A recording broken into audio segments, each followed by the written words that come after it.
je vais parler du lâcher-prise. Car c'est un outil extrêmement puissant, en fait, quand on le comprend parfaitement. Mais il faut le comprendre déjà en soi-même.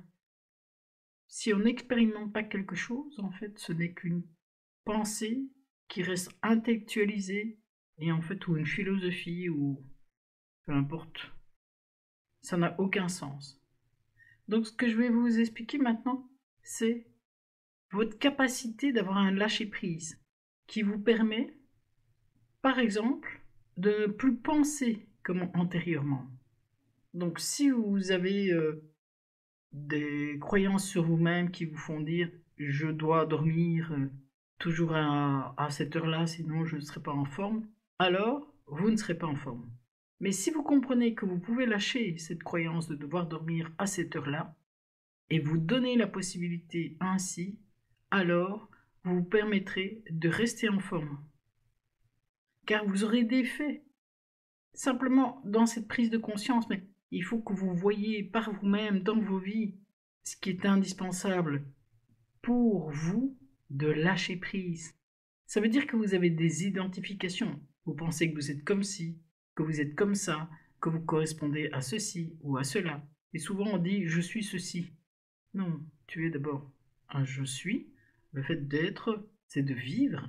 Mais tu n'es pas une profession, tu n'es pas l'époux de ou l'épouse de, tu n'es pas une fonction, tu n'es pas un rôle. Le père, la mère d'une personne, d'une autre, etc. Donc il faut bien comprendre que si on veut se défaire et lâcher prise de quelque chose, il faut comprendre déjà où on est pris.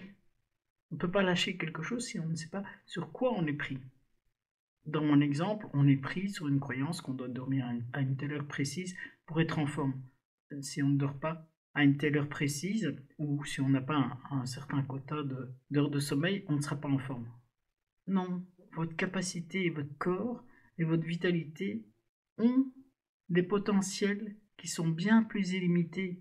Si vous ne vous permettez pas de les explorer, mais que vous vous dites certaines choses, alors vous vous conditionnez vous-même.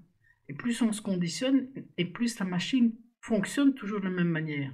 Alors vous n'allez pas explorer vos possibilités, qui sont bien plus importantes qu'on ne le croit.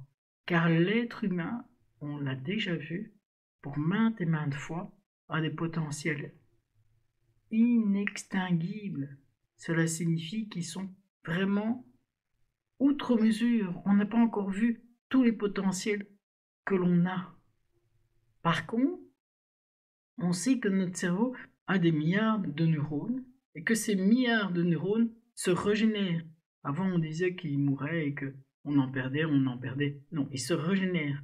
Et de la même manière, on sait maintenant que notre corps se régénère aussi. Pourquoi on ne régénère pas ses pensées?